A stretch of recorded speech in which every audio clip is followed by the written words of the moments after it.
নমস্কার বন্ধুগণ, সেনগুপ্তা ডায়েরিজ পরিবারের দিক থেকে আপনাদের সবাইকে স্বাগত জানাচ্ছি। আজকে আপনাদের সঙ্গে একটা ভৌতিক গল্প শেয়ার করছি, যেটা আমি আজ থেকে 21 বছর আগে আমার কিছু বন্ধুদের কাছে শুনেছিলাম। গল্পটি সত্যি কি মিথ্যে সেটা আমি জানি না, কিন্তু আমার বন্ধুরা আমাকে শেয়ার করার সময় বলেছিল কি এই ঘটনাটা নাকি সত্যি, আর ওদের দুজনের সঙ্গেই নাকি সত্যি সত্যি এটা ঘটেছে। ওই সময় at that point of time তাদের এক্সপ্রেশন, বডি ল্যাঙ্গুয়েজ, বলার পদ্ধতি দেখে আমারও বেশ মনেই হয়েছিল যে হয়তো গল্পটা সত্যি, কিন্তু সেটা পুরোপুরি আমার ব্যক্তিগত ওপিনিয়ন। আপনারা শুনে জানাবেন কি এটা সত্যি না মিথ্যে, আপনাদের কী মনে হলো।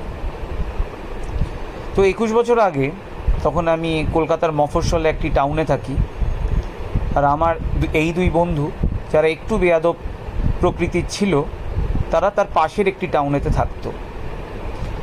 এই টাউনগুলো সবই খুব কাছাকাছি, অটো করে এই টাউন থেকে ওই টাউনে ট্রাভেল করা যেতে পারতো। আর আমরা সবাই মিলে একটি কমন টিউশন টিচারের কাছে টিউশন পড়তাম, অঙ্কের tuition to be more precise. এবার আমার এই দুই বন্ধু যেই পাড়ায় থাকতো সেটা একটু ডিস্টার্ব ছিল, কিছু অ্যান্টি সোশ্যাল এলিমেন্টসদের ওখানে বিশাল উৎপাত ছিল। সেই উৎপাতের মধ্যে একটি রাইভাল গ্যাংয়ের সঙ্গে নাকি আর একটা রাইভাল গ্যাংয়ের কোনো একটা ঝামেলা হয়েছিল, আর তার মধ্যে একজনকে নাকি এনকাউন্টার না কুপিয়ে কীভাবে নাকি তার প্রাণ যায়, এরম করে নাকি একটি অ্যান্টি সোশ্যাল মারা গেছিল। এবার সেই গ্যাংস্টার নাকি ওখানেতে খুব ফেমাস ছিল, পার্টলি নাকি কিছু নিজের স্টাইলের জন্যে, নিজের নামের জন্যে, ওর নাকি একটা অ্যাংলিসাইজ নামও ছিল, আর কিছু রবিনহুড এলিমেন্টসও ছিল নাকি তার মধ্যে। তো ও যখন মারা যায় একটা বিশাল প্রসেশন ওর সঙ্গে থাকে, আর তারপরেতে ওর বডিটা এসে আমার এই বন্ধুরা যেখানে থাকতো সেখানে নাকি একটি লাশ কাটার ঘর ছিল, যেটা বলতে পারেন আজকের দিনে হয়তো একটা ফরেন্সিক ল্যাব সর্ট অফ।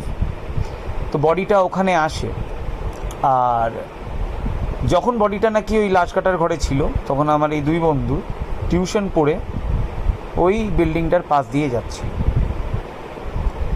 এবার এই লাশ কাটার ঘরের পাশ দিয়ে নাকি একটি পাতলা লেন চলে যেত, অনেকটা ব্লাইন্ড লেনের মতো, মানে আগে গিয়ে বোধহয় একটা জায়গায় ধাক্কা খেয়ে ওটা বোধহয় কার্ভার নিত কিছু একটা, সেটা আমার পুরোপুরি জানা নেই। কিন্তু এই ব্লাইন্ড লেনের এন্ডেতে একটা ল্যাম্পপোস্ট ছিল, আর জায়গাটা খুবই অন্ধকার ছিল। ওই ল্যাম্পপোস্টটা was the only source of light ওই ব্লাইন্ড লেনটার এন্ডেতে।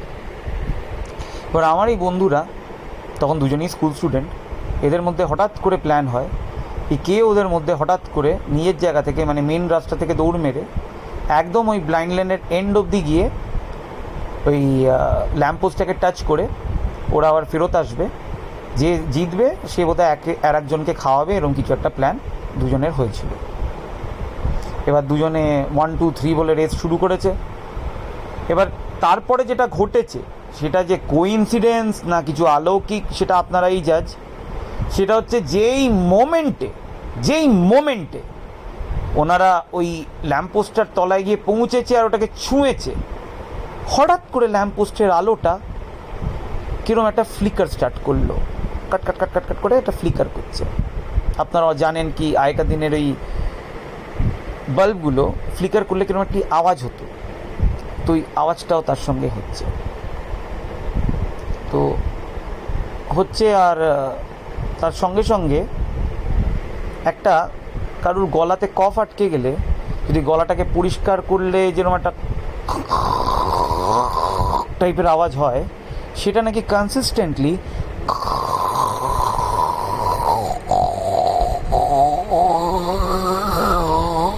টাইপের নাকি একটা আওয়াজ হচ্ছিল। ওরা যেরকমভাবে আমাকে শুনিয়েছিল আমিও কিছুটা প্রচেষ্টা করলাম আপনাদের শোনাবার। এবার দুজনেই প্রচণ্ড ভয় পেয়ে যায়, একে অপরের মুখের দিকে তাকাতে লাগে, বুক ধুরপুর করছে, ঘাম বেরোচ্ছে, ভীষণ ভয় পেয়ে গেছে। তখন একটি সুবুদ্ধি দুজনের হয়, একে অপরের দিকে তাকিয়ে ওরা আবার 1 2 3 করে দুজনে পাই করে দৌড় মারে। এবার ততক্ষণ অবধি দৌড়তে থাকে যতক্ষণ অবধি ওরা মানে বেশ অনেকটা দূর অবধি চলে আসেনি। তো ঘটেছিল এইটাই কি, যখন বডিটা ওই লাশ কাটার ঘরে আছে তখন তার পাশের এই লাইটটা হঠাৎ করে যেই মোমেন্টে ওরা গিয়ে ছুঁয়েছে সেই মোমেন্টেই ওটা ফ্লিকার করতে থাকে, আর তার সঙ্গেই অদ্ভুত অবাক করে দেওয়ার মতন একটা ব্যাকগ্রাউন্ড নয়েজ কোথা থেকে একটা হওয়া শুরু হয়। কেন হয়, কিসের জন্যে হয়, সেটা না ওরা বুঝতে পেরেছে, মানে যারা ওই রাস্তা দিয়ে রোজ যাতায়াত করতো, না আমরা যারা শ্রোতা সেই সময় তারা বুঝতে পেরেছে। তো যাই হোক, এই ঘটনাটা সেই সময় আমাদেরকে বেশ রোমাঞ্চ দিয়েছিল আর বেশ লোম খাড়া করিয়ে দিয়েছিল। তো তাই আপনাদের সঙ্গে একটু শেয়ার করলাম। আশা করি আপনাদের ভালো লেগেছে। ধন্যবাদ।